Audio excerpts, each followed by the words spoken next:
That's because he's still playing baseball for the Reds. It's time now to welcome back Pam Oliver, who's in Pittsburgh. And Pam, besides baseball and football, Deion has had time to add something more into his life, something most people would say is un-Deion-like. That's right, JB, and despite what people may think, Deion said he is indeed a changed man, that he is now a righteous man. Now, here's a guy whose athletic ability has brought him millions of dollars, brought him just incredible material things and fame. But Deion said that no matter how much he amassed in life, he was pretty much miserable. Well, that misery has turned to fulfillment as Deion has decided to walk a different path.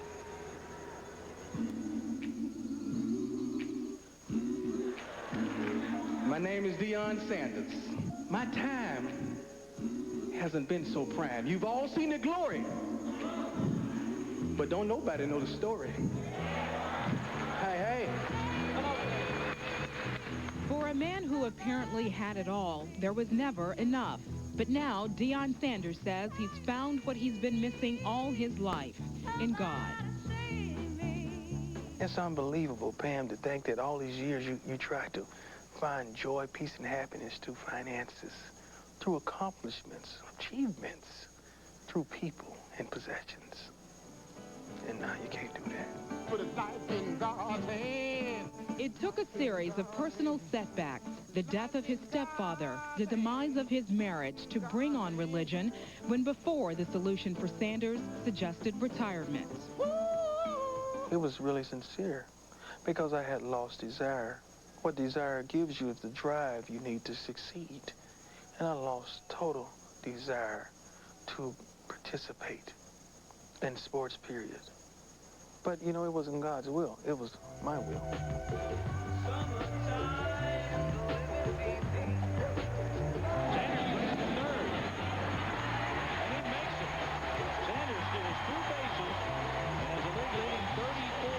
If you weren't leading the National League in stolen bases, but would you still be messing around with the Reds at this point? I don't care about no stolen bases. I just got finished talking. My personal accomplishments would not fill my cup. I love my teammates. I love the game. I really do. And I just want to be sincere on both sides. Way to go, Deion. Everybody pretty much kind of feed off him, you know, his motivation that keeps us going, you know, his base stealing, his extra hits, his great plays. You know, it kind of, it rubs off because a lot of people wants to go out there and try to compete with him. Back with his football team, Deion's success as a member of the Cowboys secondary might depend on how well he can get by on scant football preparation. Everybody relies on Superman to come up. You know, maybe his cape's still no longer, you know. I expect him to jump out of the phone booth in Pittsburgh. I can imagine Bill Cowher. Now, if I'm Bill Cowher, I would say, now there's a situation we can exploit. Throw at me, please. This guy has a bad back, and his conditioning is suspect. Now throw at me. Go ahead, if you're big and bad. Throw at me. Because you go get to see me high step, you go get an opportunity to see me dance, and then after the game, I'm running straight to the microphone and say, hallelujah! Lord, look what I've done for you. Look what you've done through me. Now throw at me. Go ahead if you big and bad. Come on at me. And as far as the game goes, Deion says he will try to play the entire game. Of course, that will depend on how his back holds up and what kind of action Pittsburgh throws his way. As far as baseball goes, he rejoins the Reds on Monday, JB, and will be in this pattern back and forth for the next few weeks. Back to you. All right, Pam, and good seeing you again. You know, let's talk about this Dallas-Pittsburgh game. The Cowboys have won 3 of the last 4, Terry. They're 18-6 against the AFC. You think, though, it'll be a Pittsburgh kind of day? Amen, Brother James. All right, amen. Amen. Look for Pittsburgh today to come out with 2 tight ends. That gives them 7 men up front blocking. The Cowboys run 4 down linemen and 3 linebackers. That totals 7 on 7. So who becomes the key factor today for Dallas to stop Bettis from running the football? The safeties of the Dallas Cowboys. And if they do that now, you got 2 guys out on the corners that have Kevin Smith and Deion that have to go man for man. And this is Cordell's big day. Cowboys will blitz him like crazy. His coming out party could be a little long. It could be a little long, but you know what? I smell a little intimidation, TB. What does that smell like, Ronnie? You know what it smells like. You know what it smells like. Look, if you look at this football team, Carnell Lake, Greg Lloyd, Joe Steed, they feel like they can intimidate Emmitt Smith. Look for these guys to go out and take the game. They know that their defense is ready and primed to take this football game. Deion's prayers have been answered. Bill Cowher will go after Deion on the pass. Somebody in that secondary has to have run support. It's usually a safety. They're going to crack back on the safety, force Deion to run support. They're going to go 4 wide. They don't feel Dallas has 4 cover guys at corner. They also feel, arguably, they have the best offensive line in football. They get Strelzik back at right tackle. There's some question about him playing versus Dallas's best guy, Tolbert. They feel Bettis running the ball with the 4 wide receivers. They should be able to control the ball versus Dallas' big offensive line, cutting and slashing. Not necessarily blitzing, but on 3rd down and backed up, they will blitz them. Deion's conditioning has got to be a question mark in this game as well. We'll find out. All right, folks. Up next, Howie sits down with 2 men who just couldn't stay away from the sidelines, Mike Ditka and Dick Vermeil. But before we get to that, you always hear about players who come through in the clutch. Well, we've decided to let you know who those players are on a weekly basis. So with some help from Pizza Hut, we want to keep track of the players who deliver the game-winning score. You're looking at last year's list, and while John Casey may be a surprise, seeing Elway or Favre is not. 2 guys who weren't on that list, but they'd like to be there this year, Ricky Watters of the Eagles and Tiki Barber of the Giants. Watters gained more than 1,400 yards, 13 rushing TDs, while Barber, the rookie out of Virginia, beat out Tyrone Wheatley, the starting tailback spot. Back with Mike Ditka and Dick Vermeil after this. In their 17th season of calling the NFL together, they will have the call.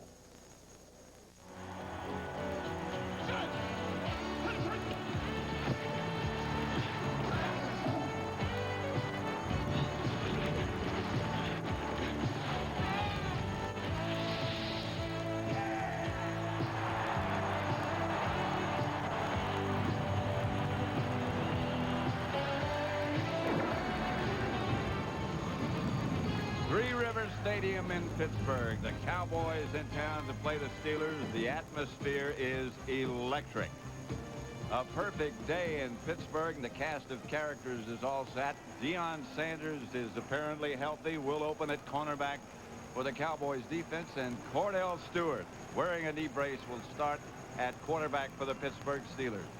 Pat Summerall here again with John Madden. And John, what kind of game do you expect? Yeah, I think anytime you play the Pittsburgh Steelers and you play them in Pittsburgh and you're the Dallas Cowboys, the #1 thing it's going to be is a very physical game. It's going to be about running the ball, and it's going to be about stopping the run.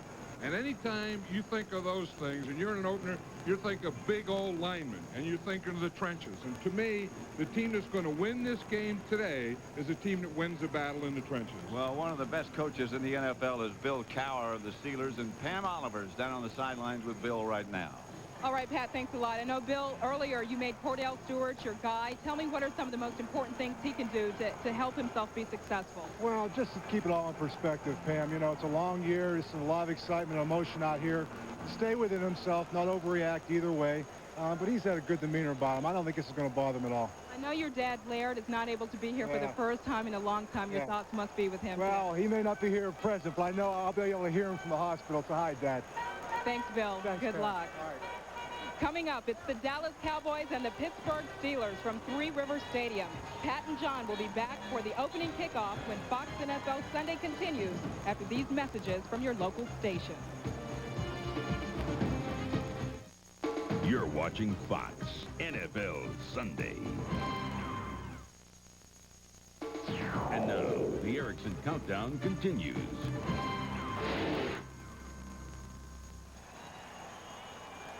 Back at Three Rivers Stadium, Norm Johnson set to kick off for the Pittsburgh Steelers. Back deep for Dallas, Brock Marion and Herschel Walker. And Walker has broken some kickoff returns in previous years. Last year, he's dangerous. He can still run. You know, if you think of all the opening games,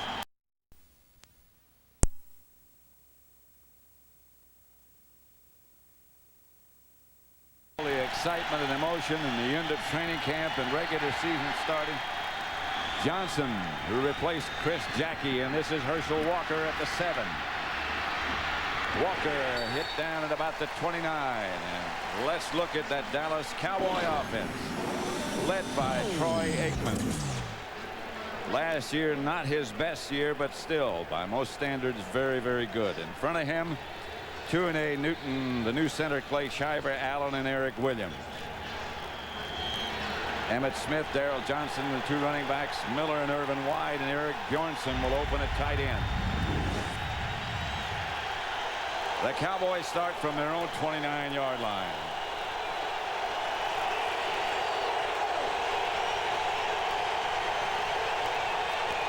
The move man is Bjornsson, and AIKMAN goes right to work. Incomplete. Intended for Anthony Miller. It'll be 2nd and 10 as we look at the Steeler defense. They play a 3-man front. Kevin Henry, Steed, and Harrison. 4 very active linebackers. Lloyd Holmes, Kirkland, and Jason Gilden. And in the secondary, the #1 draft choice, Chad Scott at one cornerback, Donnell Wolford at the other, Perry and Lake. The two safeties. You saw who the Cowboys went after. Troy Aikman went after in that first pass. It was a rookie, Chad Scott, at the right corner. Aikman again to throw it. Intended for Miller, incomplete, a flag on the play. Donnell Wolford was covering Anthony Miller. You know, it's interesting. I think that's the plan of the Cowboys. The ball, loosen up this Steeler defense, and then run. Automatic first down. Automatic first against Wolford. The call, Jerry Markbright, the veteran, is the referee. And there's Donnell Wolford right there. And you'll see after 5 yards, you can't touch him. You see he has a hold of him, his right hand right there. But you can't do that. No. Miller had his hands on him, too. Man, you know, they don't look at the offensive guy in the first 10 yards. They look at the defensive guy in the first 10 yards after the first 5 yards. Emmett Smith, line of scrimmage, maybe a yard. The Cowboys are seeking balance between running and throwing. I'll tell you, if they're going to do any running today, Clay Shiver, their center, is going to have to get some movement on Joel Steed. Now, he's not going to be able to do that by himself. He's going to have help from his guards, Larry Allen and Nate Newton. But if you're going to run, you got to get movement right here if you're going to run anywhere inside those tackles. And he's pretty tough to move. Aikman back to Emmett. And Smith cuts it back for a couple of yards, stopped by Gilden. And I think that's the Cowboys' answer, Pat, is if you can't get inside, if Clay Shiver can't get Steve blocked, then you get in the I formation and you pitch and you try and get it to the outside. But this isn't what Emmitt Smith does best, nor is it what the Cowboys does best. And I think it plays right in to the Steeler defense because they are very active and they are the best tacklers in the NFL. 3rd and 7. Aikman has tried Miller a couple of times. Now look for Irvin.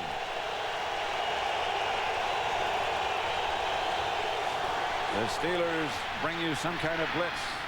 That's to Miller. And that'll get the first. Aikman pulled it down. There's a flag on the play. A penalty marker down. This is a penny defense, Pat. They have 2 defensive linemen here. They have 3 linebackers and 6 defensive backs. You see Greg Lloyd goes to the outside. He's the blitzer. Mark Tuane did an excellent job of picking him up.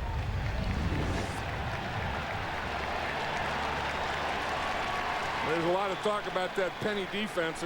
It's something new that the Steelers went to.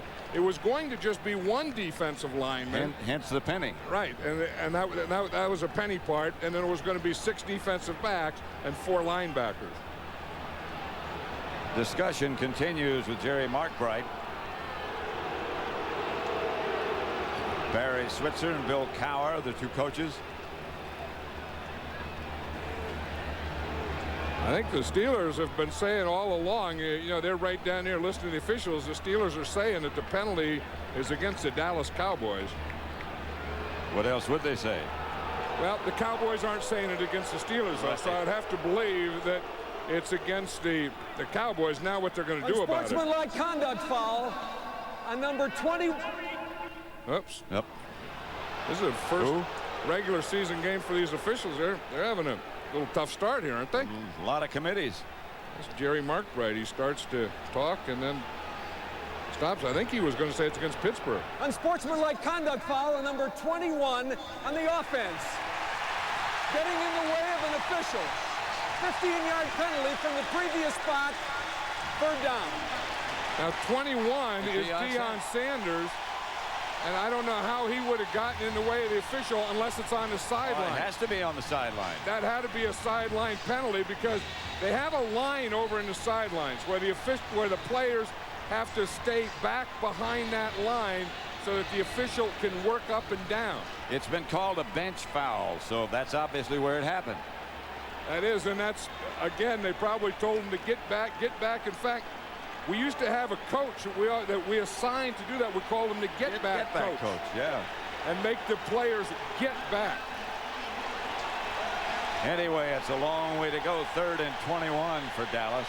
That's a tough penalty. Deion Sanders just comes into football, doesn't have any practice, just gets out of baseball, and he gets a penalty on the sideline and hasn't played it down. Passes to Emmitt Smith from Aikman. He gets up to the 30, but the Cowboys from there will have to punt.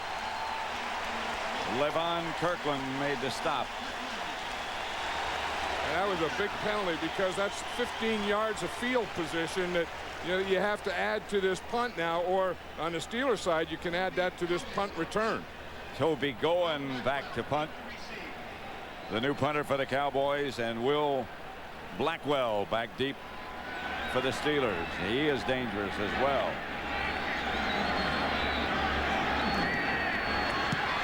Steelers trying to block it. Good kick. Excellent punt by Goen. Blackwell at the 21, maybe the 22. Taken down by Charlie Williams. A 54-yard punt, a 6-yard return.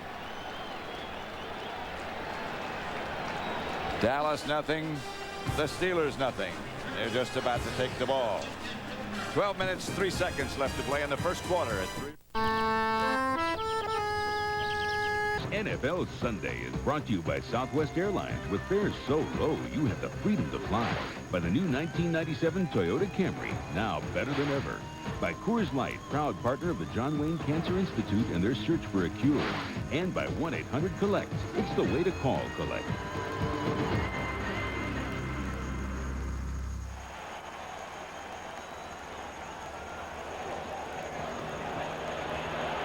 Cordell Stewart, the quarterback, going deep for Charles Johnson, just over his fingertip. Let's check out the Steeler lineup. Cordell Stewart, the quarterback, that's what he was in preseason. 4 touchdowns, no interceptions. In front of him, a very athletic offensive line. Jackson, Wolford, Dawson, Stye, and Strelzik. Jerome Bettis and Tim Lester, the 2 backs. Thigpen, Charles Johnson wide, and Mark Bruner is the tight end. Cordell Stewart.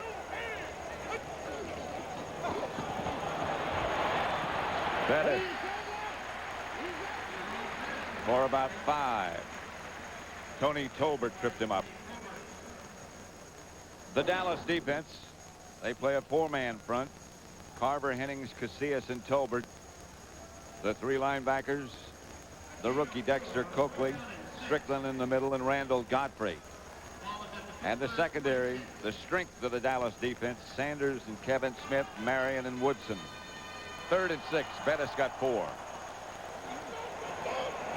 4 wide receivers, and George Jones in the backfield. The Cowboys have 7 defensive backs in there. And a blitz coming. And Stewart's down. And a flag on the play.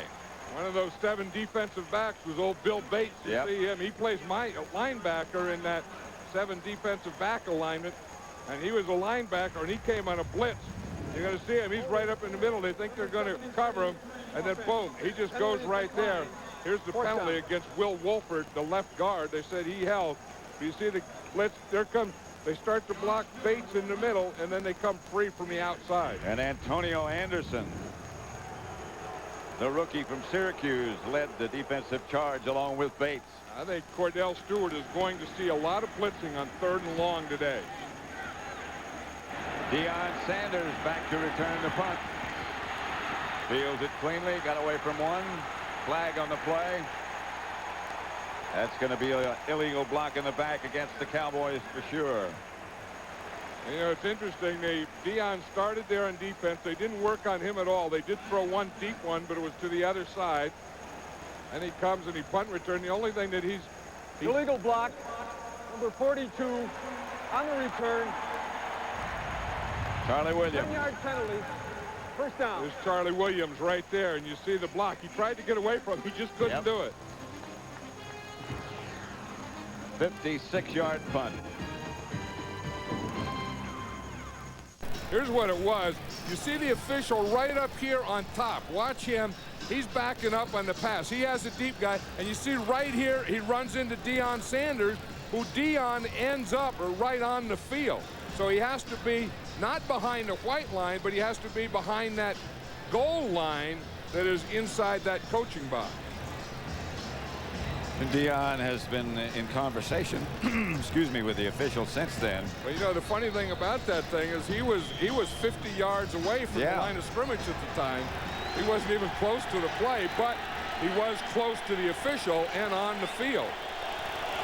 So it's 1st and 10 Cowboys at their own 19. Bjornsson on the move.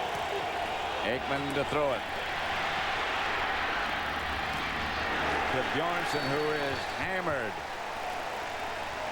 by Gilden. A hard hit. Right now for McDonald's game break, let's return to James Brown in the Fox Television Center in Hollywood. No score at Three Rivers Stadium. 2 tight ends for Dallas. Newton pulled. Emmett Smith, the carrier, got nowhere. Hit behind the line of scrimmage and hit hard. And Nolan Harrison was one of the first guys there. What we talked about is you have to control this area right here. Now Nolan Harrison pinches, gets in here. Here we got Joel Steed. He's in a tilt position. He controls that line of scrimmage. Now watch who wins here. You see the penetration? Watch it come from right here, And if you can't control that middle, if you can't get that middle going backwards, there's no way you can run between your tackles. Earl Holmes, the middle linebacker, one of the 2 linebackers in the middle, made the stop. Here's Aikman back to throw a blitz coming off the corner. Aikman incomplete. Intended for Michael Irvin, just out of his reach. I'll tell you one thing, they've gone at the rookie #1 draft choice starting for the Pittsburgh Steelers, Chad Scott. They've gone at him 2 times, and he's come through 2 times.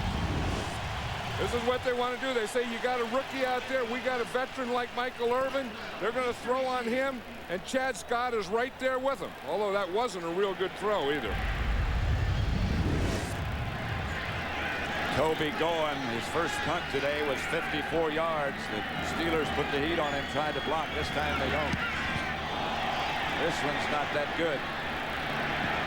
Takes a Dallas bounce and bounds out of bounds inside the 40, where the Steelers will take over.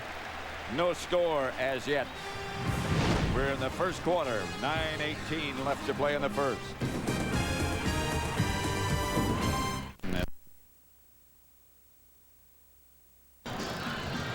It's an electric place today, the opener. Pro football began, by the way, in Latrobe, Pennsylvania. The first full season played by a team of all professionals was 100 years ago in Latrobe, close by. They should know better than not have bunting. They didn't have any bunting here. We had to bring our own today. I know. Cordell Stewart, the quarterback. We spoke to Cordell Stewart yesterday about being the opening day starter. It's going to be very exciting, man, but what I can't do is get caught up into what's going on around me. I have to stay in my own little world, stay with the guys that I'm working with and understanding what Coach is talking about and just keep my wits about me as far as what I need to get accomplished. And I think if I do that, I'll be okay because it's... He seems to be doing okay. Stewart back to throw it. Pass complete to Yancey Thigpen. And that should be enough for first down Steelers. You know, and that's what you're always looking for as a starting quarterback. The first time you do anything is just getting your first. And that's Cordell Stewart's first there. It's his first completion as a starting quarterback in the National Football League. So they're going after Kevin Smith there. Yancey Thigpen just runs a hook. You go like you're going to sell it to him deep, and then you just stop and come right back, and boom, Cordell Stewart hit him perfectly. They have been in the past a running team on first down. Bettis. The run gets a yard. Yeah, one thing that they want to be able to do, the Steelers want to be able to run the ball. Then they would like to be able to run the ball and get the corners of the Cowboys involved in having to make tackles. I mean, if they can formation or whatever, they would love to run at Deion Sanders so that he has to come up and be the force man, either take on a guard or make the tackle. Sanders moved in motion. Here's Stewart. This time it's Bettis again, and Bettis only got a couple.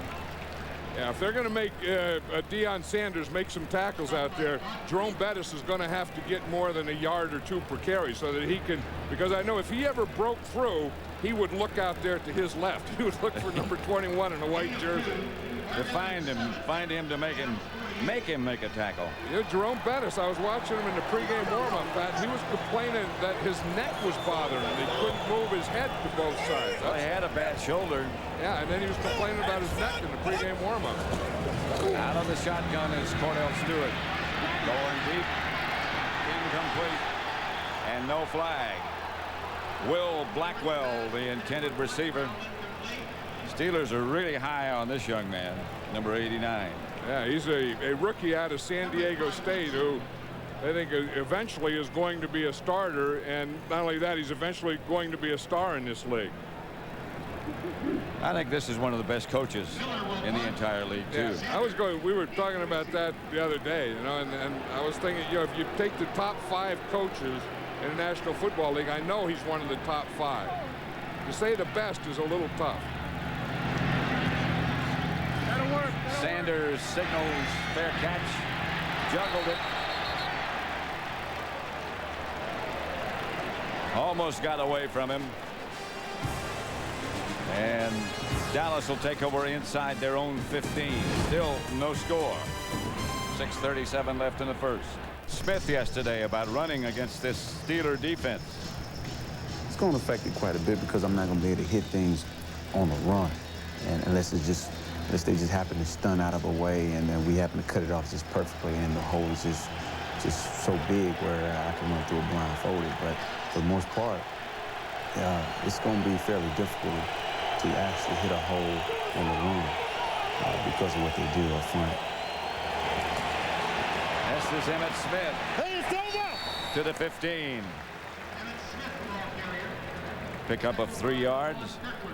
You know, and that's the thing that we were talking about earlier, Pat, is controlling the line of scrimmage. So far in this game, both defenses have controlled the line of scrimmage, and they haven't been able to get any running at all. I mean, Emmett Smith was just talking about running. So far, he's carried the ball 4 times, and he's only gained 5 yards.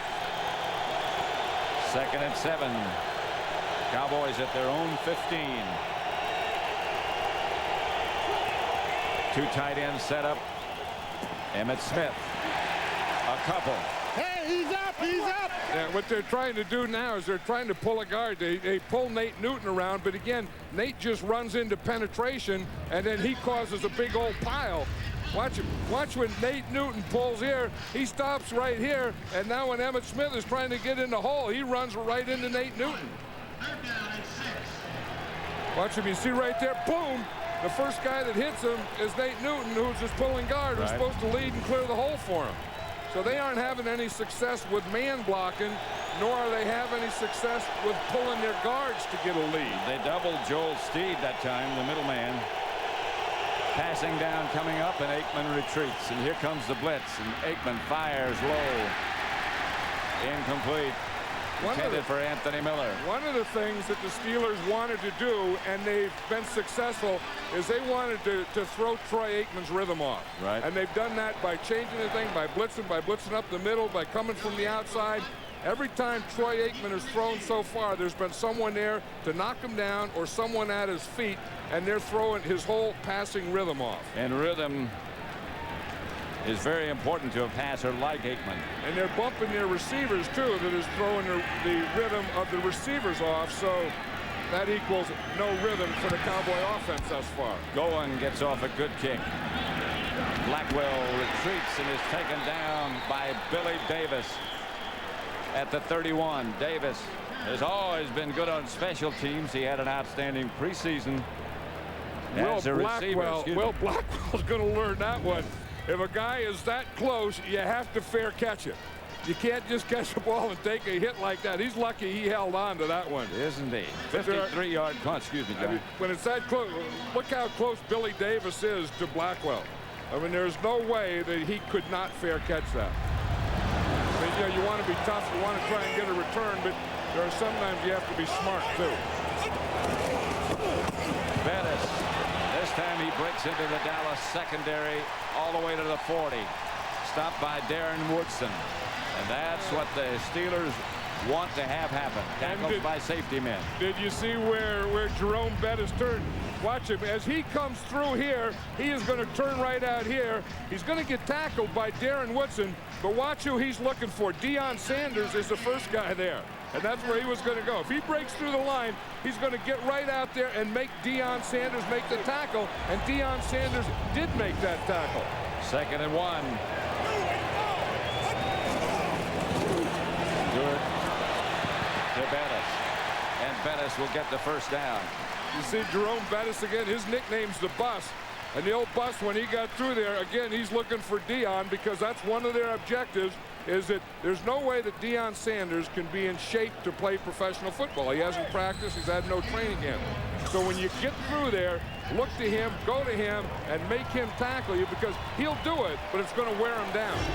That 243 you see that Bettis weighs is a little low. 2 tight ends. Bettis the lone deep back. They throw it back to Cordell Stewart, and he's going to throw deep, and there's nobody there except 2 Cowboys. Yancey Thigpen, I think, was the intended receiver. The old flea flicker didn't work. Yeah, the old flea flicker is not going to work on these 2 corners because these 2 corners, Deion Sanders and Kevin Smith, are really cover corners. They aren't going to come up to help on the run anyway. You see, they're going to stay back. So here's Deion. He's not going to worry about a run. You see, so when he sees us run, he's still going back there. He's going to stay back there. And here's Kevin Smith on the other side. He's staying back there too because the defensive backs that involve the run are the safeties, not the corners of the Cowboys. 2nd and 10. Blitz coming. Stewart gets away from him. The umpire got involved in stopping Cordell Stewart as he scrambles up for about 4 yards. Broderick Thomas brought him down. Cordell Stewart was telling us yesterday that he would like to go in a game and just be a quarterback and just be known as a quarterback. He doesn't want to be a runner. And he said kind of a perfect game for him would be where he would just either hand off on the running game or drop back and throw the ball. But I think you can't be hard-headed about that. Look at that brace that he's playing with on his left knee. I think that kind of has to bother you a little. 4 wide receivers. Jones can't hang on. The rookie running back. They had some blockers set up in front of him. Yeah, but that's a bad play on 3rd down. And when you're 3rd and 7, you got to throw the ball up the field. I think dumping it off and screens and looping out and stuff like that is good on 1st and 2nd down. I don't think that's good 3rd down passing anyway. Kevin Mathis is back deep for the Cowboys to return punts now. It had been Sanders till now. That's Mathis. Miller to punt it. Been a punting duel so far. Mathis fields it at the 10. And he is knocked backwards to about the 13. What a hit.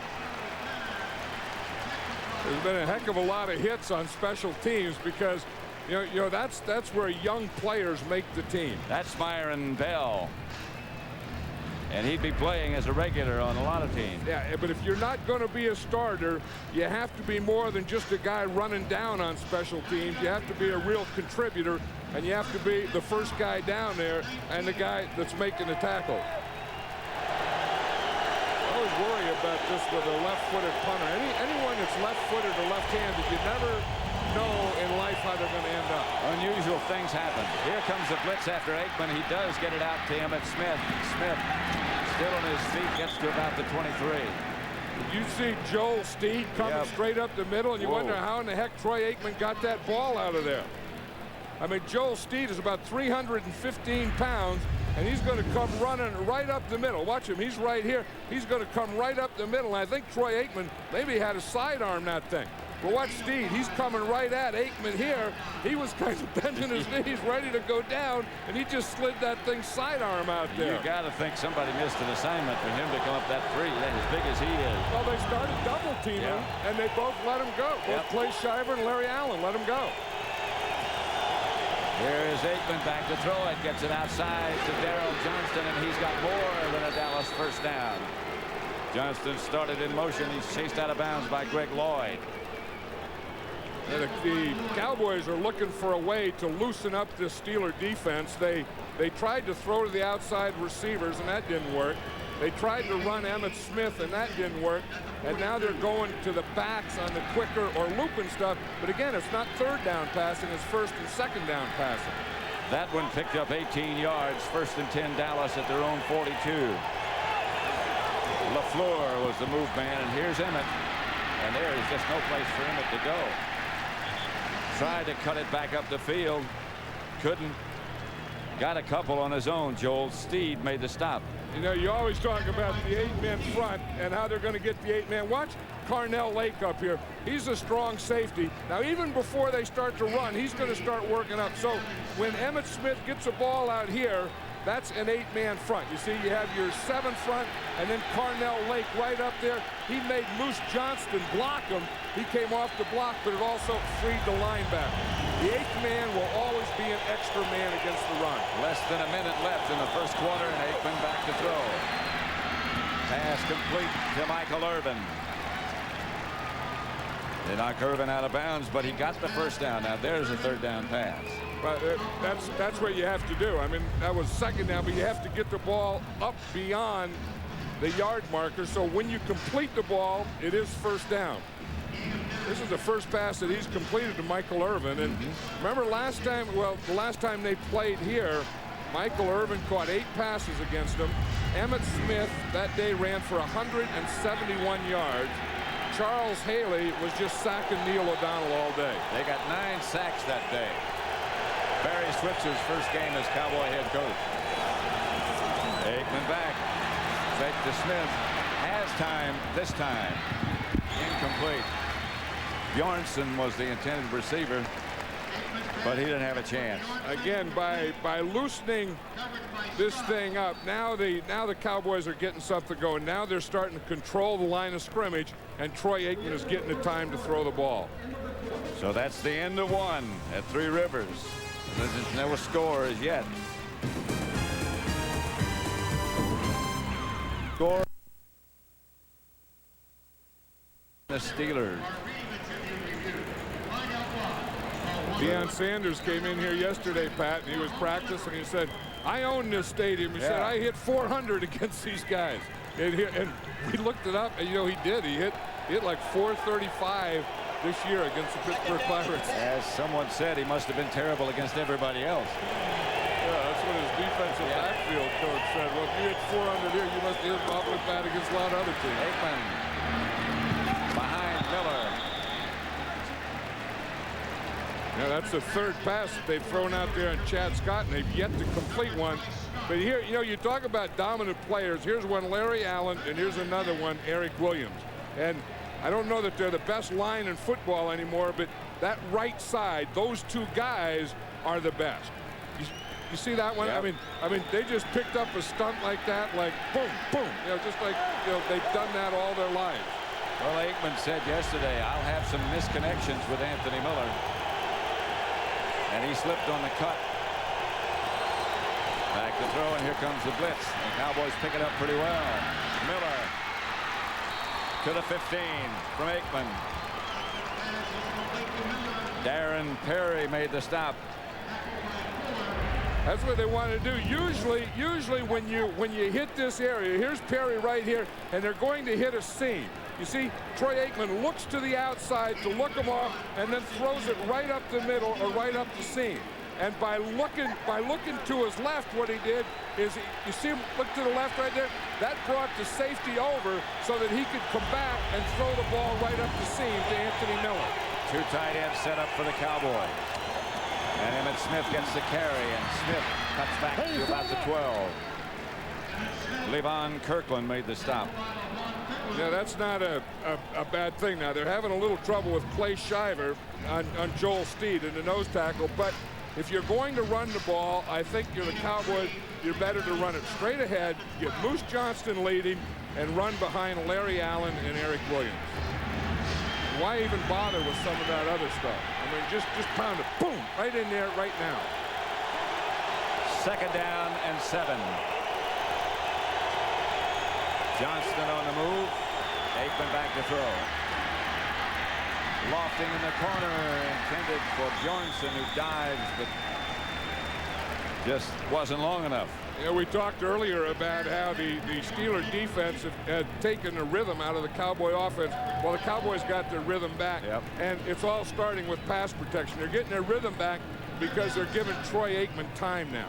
And Troy Aikman can come back, and he can look around, he can make his reads, he has clean feet. They're not rushing him or getting in his face the way they were earlier in the first quarter. On 3rd down. They still need 7 for a first.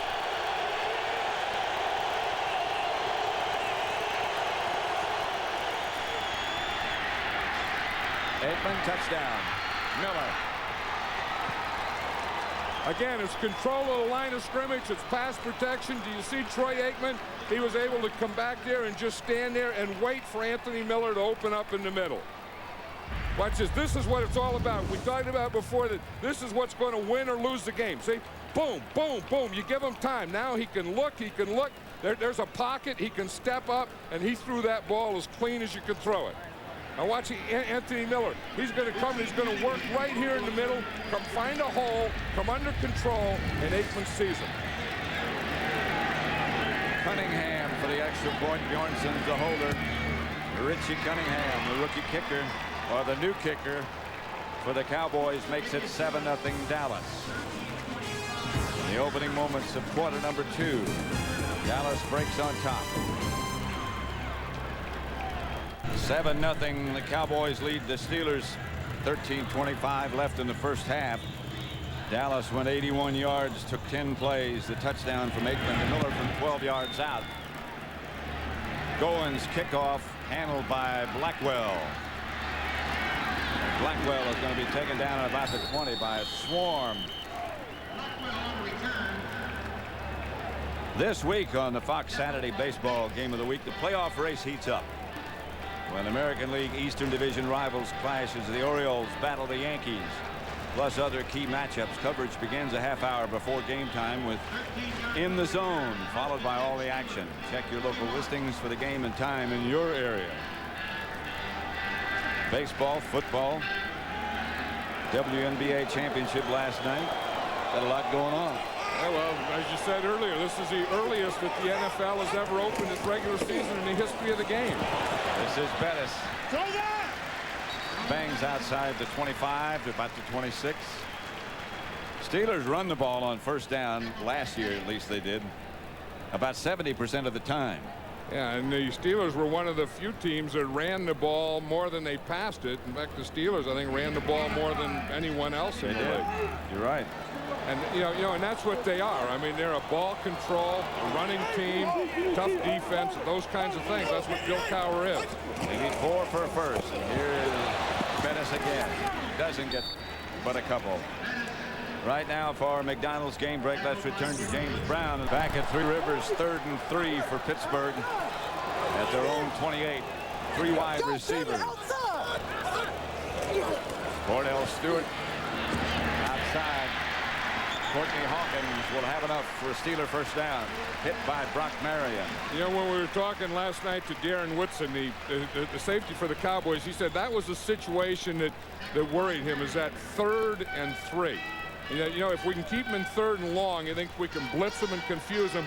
But that 3rd and 3, where he goes 4 wide receivers like they just did then and spreads them out, he said that's the toughest thing that they're going to have to defend today. And we just saw what happened. So what the Steelers have to do is get in more 3rd and 3 or less situations. And that means a heavy dose of Bettis on 1st down.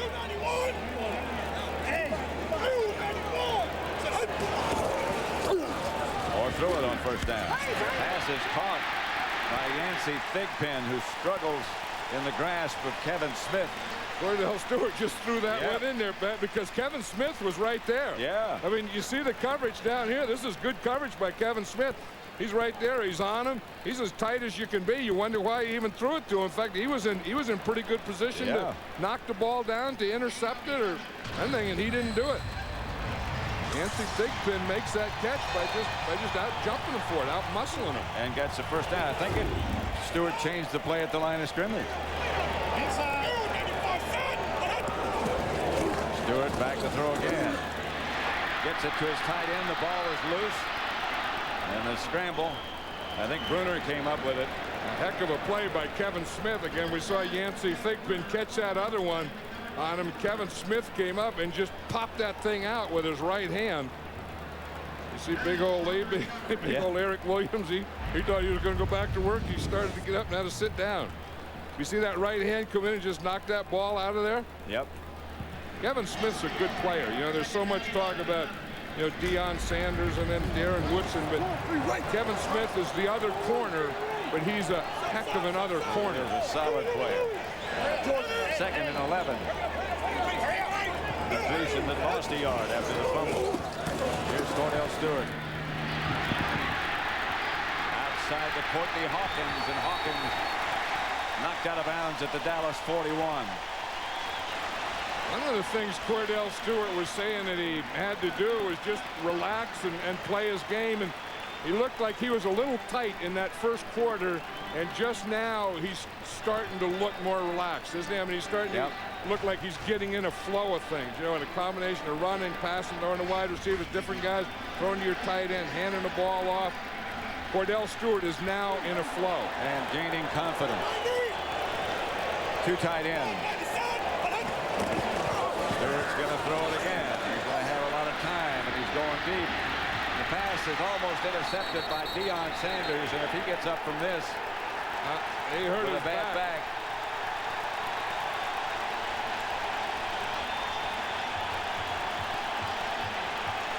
Well, we know that he has the bad back. He hurt it a year ago with Dallas.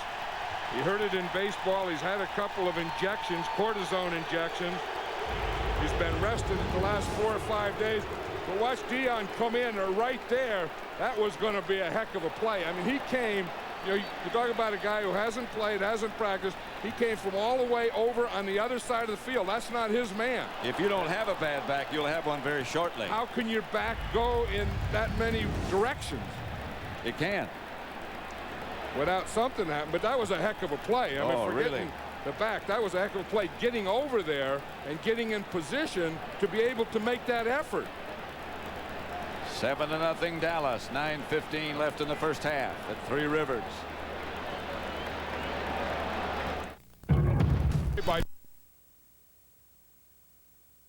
The pass is going to be to Charles Johnson here in the post. Deion Sanders starts up here, starts to cover his guy. He goes inside, he lets him go. Now he acts like a free safety and gets over to make that play. Stewart for Yancey Thigpen. Incomplete. And we showed how he got over there and what he did when he got over there, and then what that turf did to his body. The injured Cowboy was Deion Sanders, yes, first. Then Dexter Coakley, and Coakley was replaced by Darryl Hardy. There's Coakley. 3rd and 10. 4 wide receivers.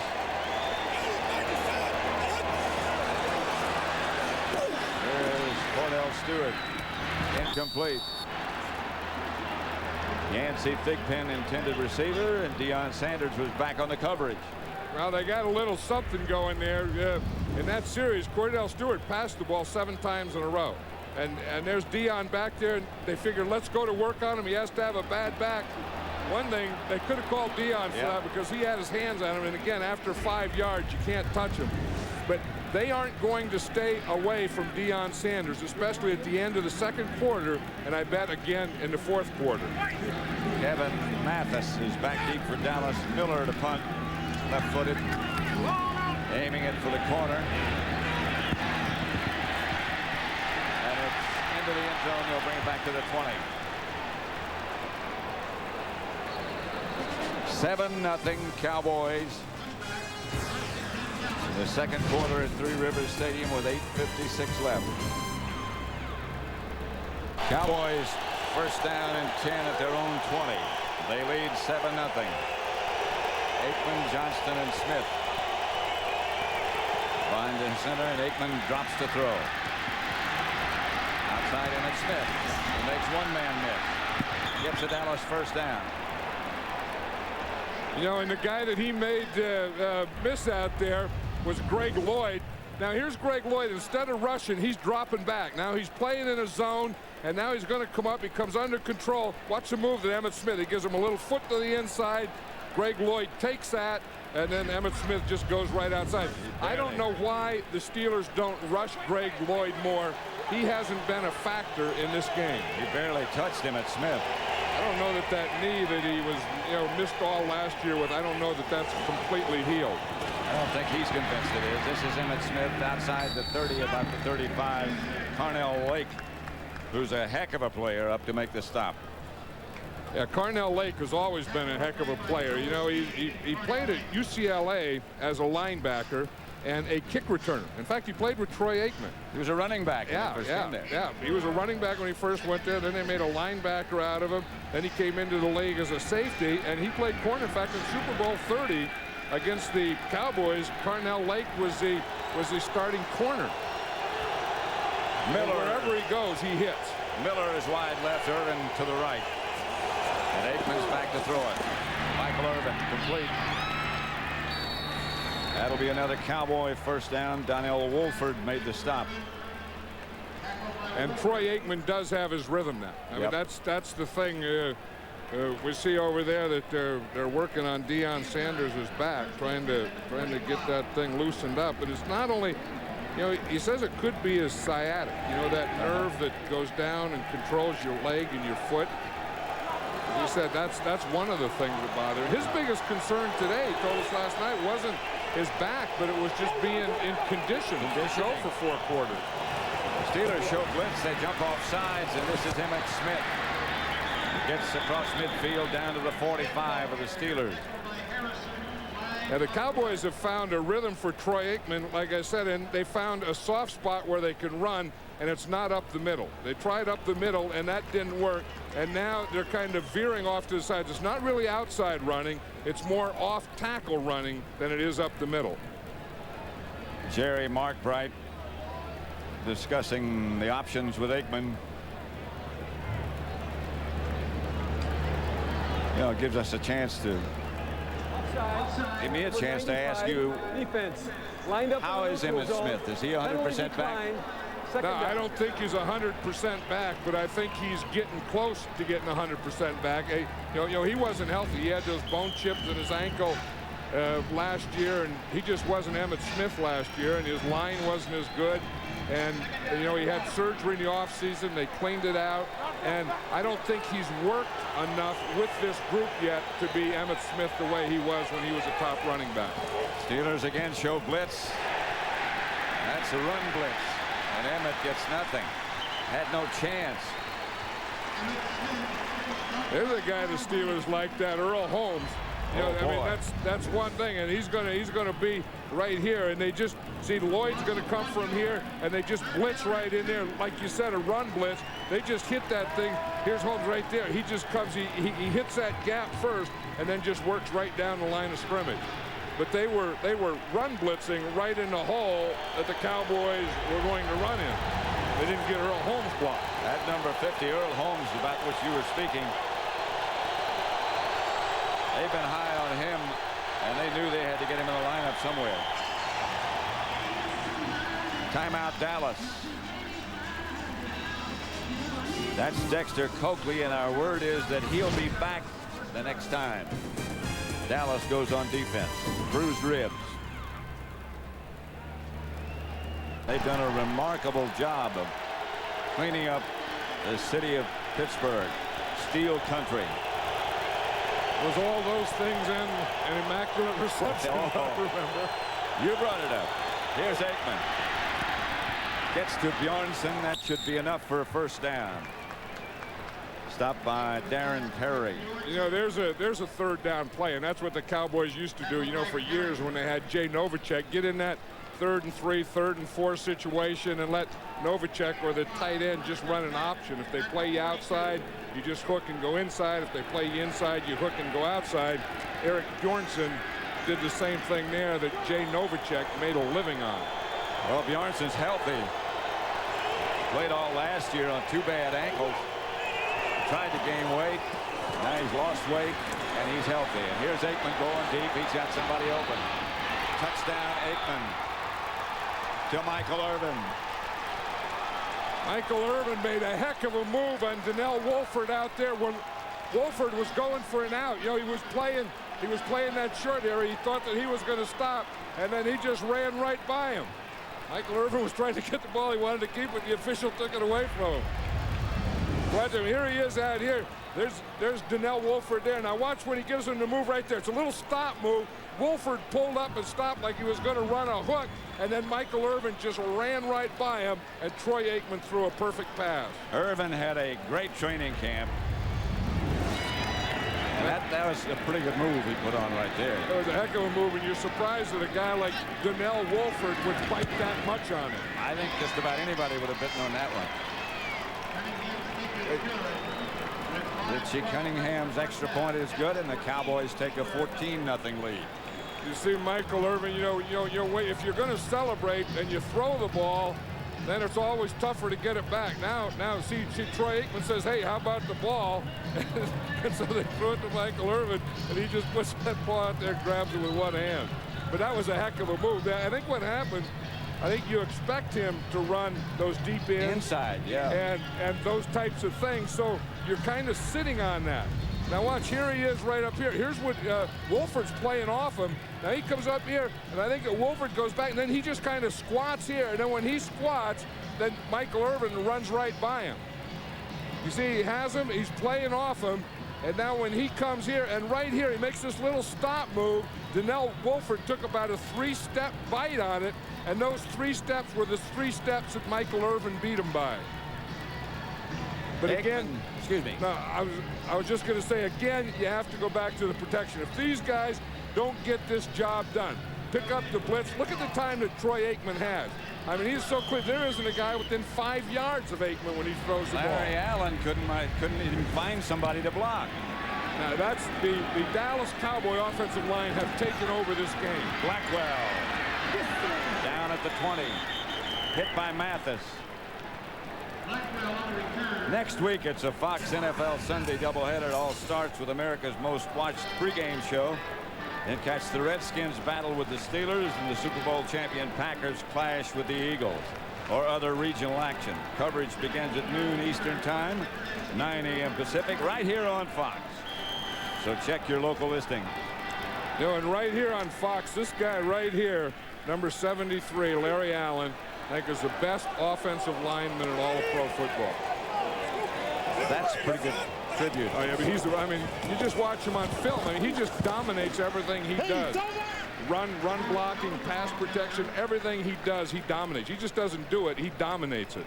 George Jones, the ball carrier. Larry Allen just last week, was named the most valuable offensive player for the season of 1996 on the Dallas offense. And that's another tribute. Yeah, well, you know what they do is they let these guys get big now. I mean, Larry Allen's 330 pounds and no one ever says anything about it. Here comes the blitz. Cordell Stewart. Pass is caught by Yancey Thigpen. That's a heck of a throw and a heck of a catch. Yeah, you wonder how Cordell Stewart threw that ball. Tony Tolbert and Tony Casillas were both on him. Watch, Tolbert is going to come here late. Casillas is right here. They're both getting ready to hit him. Look, he's getting hit just as he throws that ball, and he gets it out there for a completion. That's a heck of a throw. I'll tell you what. He looked like a pretzel collapsing in the middle of that pressure from Tolbert and Casillas. First down, Steelers at the 40. Stewart going deep, a flag on the play. I think they're going to throw that one against Kevin Smith. Yancey Thigpen was the intended receiver. He just stopped running. Yeah, and I think, again, you know, you can hit the receiver. Pass up to interference. 5 yards. Number 26, defense. Automatic first down. See, you can punch him after 5 yards. You can touch him after he goes 5 yards. You can't touch him, nor can you touch him when the ball's in the air. I think what happens, I think that after he touched him after 5 yards, I think Yancey Thigpen just stopped. Just quit trying to run the pattern.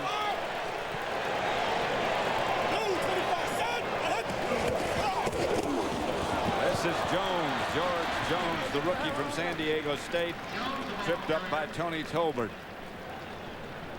giving Bettis a rest. I wonder if Bettis's shoulder is bothering him, or I was saying that I saw him in the pregame. He was complaining about his neck bothering him, and you would think that this isn't the time when you're down 14-0. This isn't the time you'd be taking a rest. I see him standing up on the sideline in front of the Steeler bench. Jones again. One man to get by. And a good tackle.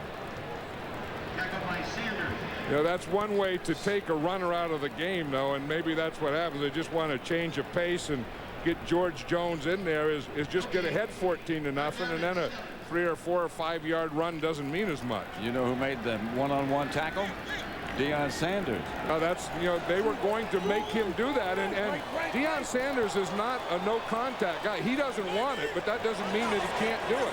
I think he can do anything he wants to do. Doesn't mean he won't do it. No, he will do it and can do it. He just doesn't like to. They go in his direction again with George Jones, and the Cowboys are equal to the task. Well, he has a pretty good supporting staff. I mean, you know, they're trying to get it to him, but those linebackers are pretty quick, and they tackle well. And those two safeties, Brock Marion and Darren Woodson, will play like linebackers when you run the ball. That was Brock Marion who made the stop that time. Kevin Mathis standing back at the 10 for Dallas. Miller back to punt for Pittsburgh. I'm not exactly sure what that series was that Pittsburgh just ran. Are you? No. Didn't make much sense to me. It looked like one of those things that, hey, we made up our mind we're going to do this last night, and we're going to do it regardless of what happens. Or something that they just wanted to see if they could put some new guys in there and get George Jones in there and change the pace, but they better start getting going here. They need more than a change of pace. 2-minute warning, 14-0 Dallas. The stadium gift shop and Back at Three Rivers. The Steelers to punt. Miller.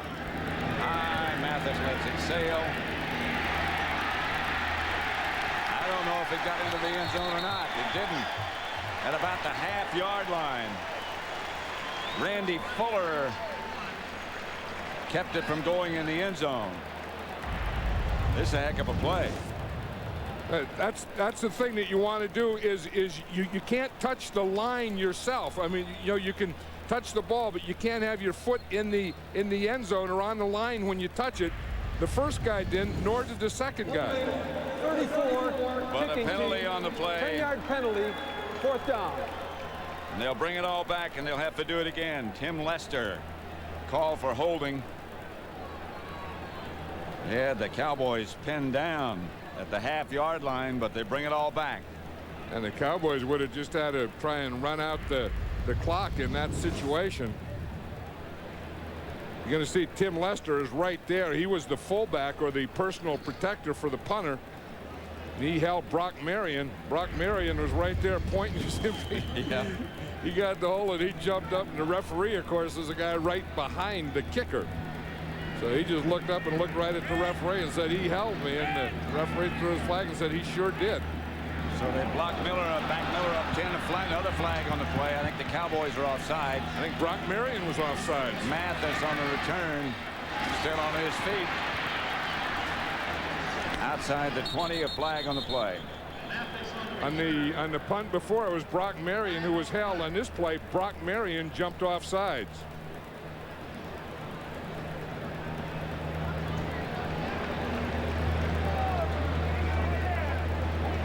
They got the ball at the 20. They got a 5-yard penalty that won't give them a first down. Offside, number 31, defense. But they will punt it again. Penalty, 4th down. And you're right, it was Brock Marion both times. And what they had to decide, the Steelers had to decide, did they want the Cowboys to have the ball on the 20-yard line, or do they want to punt it over again? And I would do the same thing. I would punt it over again because, one, you can get them inside the 20, and then 2, there's always a chance of a turnover, a fumble, or any of those things that can happen. And as hot as Aikman has been in the second quarter, you don't want to give him too many chances.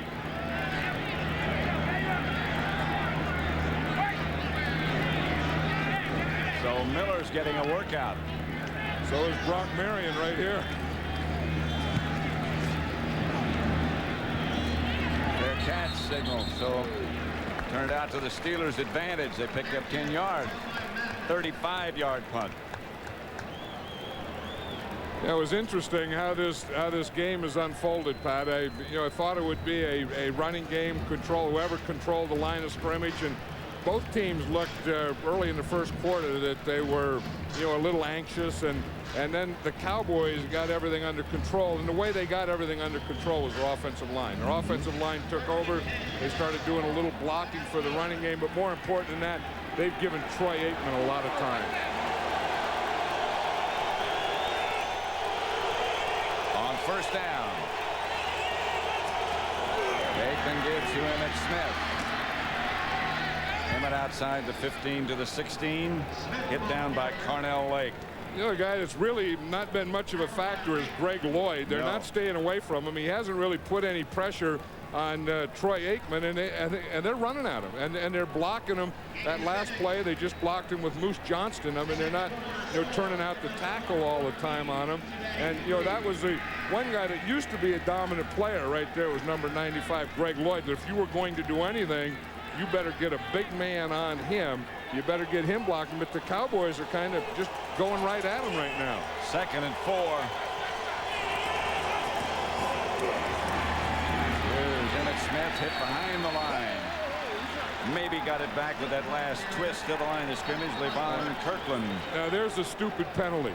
Greg Lloyd was down on the ground, and Big LaFleur, David LaFleur, the rookie, came up and kicked him when he was down. I mean, that's going to be a penalty against the Cowboys, but that was just stupid. I mean, Mark Tuinei knocked Lloyd down, and then LaFleur comes up and kicks at him. Now watch this. This is stupid. Here's LaFleur. He's 89. You see, he blocks him. Tuinei gets him down there. Now the play's over. Now what? Oh, Lloyd kicked him first. Now watch, the one they see was that little cook there. He turned roughness on the play. It's always the second guy, isn't it? Always. That should have been at least offsetting penalty. First charge, timeout, Pittsburgh. They didn't see that. No. Old Greg Lloyd gave him the Brogan first, and then LaFleur came back with the Brogan. Set the game clock to 42 seconds. That wasn't even a good Brogan. No. If you're going to give a guy one, you give him a good one. There's David LaFleur, the big rookie tight end. You see right here, he has Lloyd down. Lloyd kicks him. LaFleur holds him, throws the thing, and then he goes just a little kick, and the official was right in front of him. That wasn't even a good, that was just a little old kick. Well, the official saw the first kick. He's standing right there. He saw Lloyd kick LaFleur. Yeah, then LaFleur grabbed the kick, and then he goes back with his counter kick, and wasn't much in that. He gets flagged. Like the last shot out of a Roman candle. But there, a bad Brogan. Yeah, I think that neither one of those Brogans was a good Brogan. But I think if you know that they've kind of had their way with Greg Lloyd. They've blocked it. You know, there's no special blocking. You know, you would assume that, you know, they're putting a big lineman on him. They're double teaming him. They're staying away from him. The Cowboys with Greg Lloyd so far have done none of those things. They haven't had to. Coming up, the Dockers Khakis halftime report. A reminder again. 3rd and 4. With a first down, the Cowboys could run it out. If they don't make it, the Steelers will take another timeout.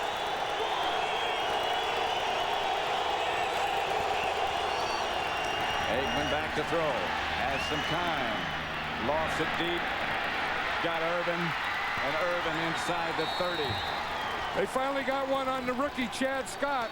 You know, after all that kicking and stuff, they didn't even call a penalty on that. The official picked up the flag. We knew that at some point they were going to work on the rookie corner Chad Scott with Michael Irvin. This is the first time that they did it. Michael Irvin's other touchdown was on Donnell Wolford. Watch him, he's out here. Here's Chad Scott. He gives him a bump. Irvin gets beyond him now. Now, once he gets here, he just raises a hand and tells Troy Aikman, I'm open, and Aikman makes a perfect throw to him.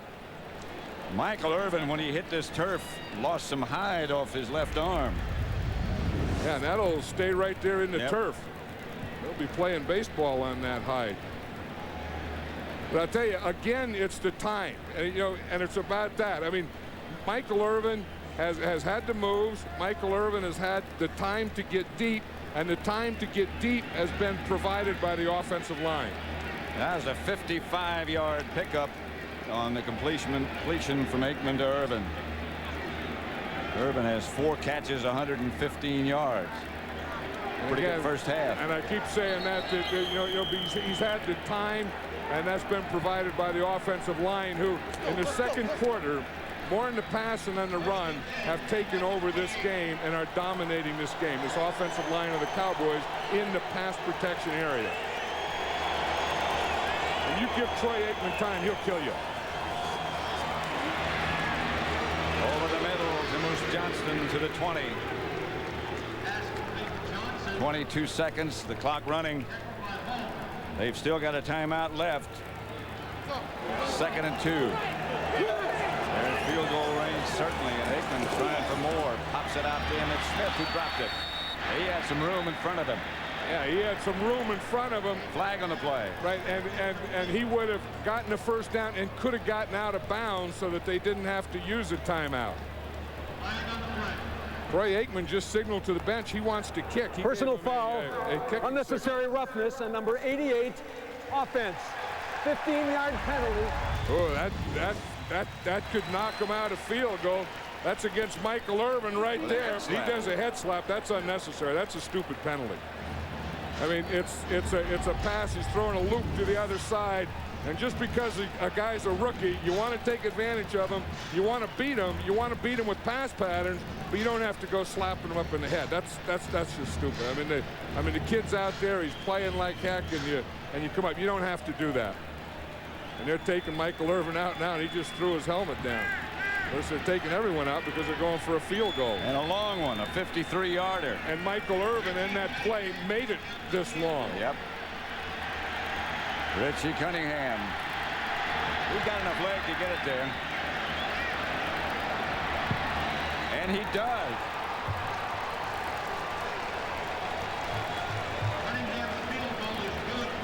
There's a happy guy now. Richie Cunningham got Michael Irvin off the hook. Because I don't care. The Cowboys had good field position. They had a chance maybe to score a touchdown. Then they had that dumb 15-yard penalty, and that put a lot of extra pressure on Richie Cunningham. But when he is successful, that's going to build a lot of confidence. From 53 yards out, Cowboys lead at 17-0. The head coach even likes that a little, doesn't he? Yeah, he doesn't show a heck of a lot of emotion on that sideline, but I don't know if he was rooting for the field goal, rooting to go ahead 17-0, rooting for a comeback after that penalty, or rooting for Richie Cunningham. You know, Richie Cunningham looks like Richie Cunningham, doesn't he? Yeah, he does. No, I mean, just look at, he looks like a guy who would be named Richie Cunningham. I mean, or at least Richie. Yeah. I mean, you wouldn't call him Richard or Dick or something like that. I mean, he's Richie. Well, he's been trying to stick with somebody for a number of years now. AIKMAN is 13 out of 19, 218 yards, and 2 touchdowns. Goen kicking off. Lines it into the end zone where they'll down it. Blackwell. So the teams head for the locker room. The Cowboys get an added bonus with that 53-yard field goal by Cunningham. The Steelers appeared to have him pinned down. The long pass completion from AIKMAN to IRVIN, 55 yards, got him down in the range. That's the end of the first half with the score Dallas 17, Pittsburgh nothing. Dockers Halftime, brought to you by Dockers Khakis. Standard equipment at tailgate parties everywhere. Hey, nice, man. Back here in Hollywood, along with Terry Bradshaw, I'm James Brown. Let's get you caught up. Anthony Miller making some noise in Pittsburgh. Cordell's the guy. Third year, first start at quarterback. Deion Sanders back, looking to the heavens, needed help here. Great job. Michael Irvin, 42-yard reception. Then a field goal later by the young kicker, Richie Cunningham, which is a big question mark of 52 yards. Cowboys up 17-0. Jim Fossil looking for a 48th birthday present, Terry. He wanted to establish a hitting. There it is. Jesse Armstead down on first punt. Really good effort right off the bat. Sets up fake reverse. Gets the linebackers out of flow. Gets the big fullback Charles Way out in the flat down the sideline. 62-yard reception. Longest pass play of Dave Brown's career. 3-yard touchdown run by Brown as the Giants have a 4-point lead over the Eagles. Upcoming shot is not a flashback. It's a fast forward. Fast forward, 2 great Warriors. Now we see Torrance Small, the former Saint, down the left sideline. Eric Allen can't stop him. 30-yard TD reception. Rams go up on the ensuing kickoff. Fake reverse by Eric Gulliford, former Viking, down the sideline, back the middle. 102 yards later, Saints go on. Touchdown. 17-14 at the half. Bobby Ross has the Lions playing well right now. Herman Moore, 43-yard touchdown reception. That's the difference, leading at 14-10. Collins warming up, hoping to have a big day, hoping to put the old thing about can he take over for Kelly. Well, here it is. First touchdown pass, Jay Ramosa, corner of the end zone, 7-3, and then back comes Johnson into the end zone. Jeff Burris, the quarterback from Notre Dame, doesn't even see that reception. Touchdown, 10-7, Vikings over the Bills at the half. Cardinals looking for the first victory ever in Cincinnati, on top by 11. Miami at home, nursing a 3-point lead against the Colts. New England all over the Chargers, 31-0 at the half. And Steve McNair looking good as the Oilers lead at 10-0 over the Raiders, that at the half. And coming up next, we'll have a special report on the death of Princess Diana. And a reminder that coming up tonight, it will be a 1-hour special, Diana, the People's Princess, coming your way at 7 o'clock Eastern and Pacific.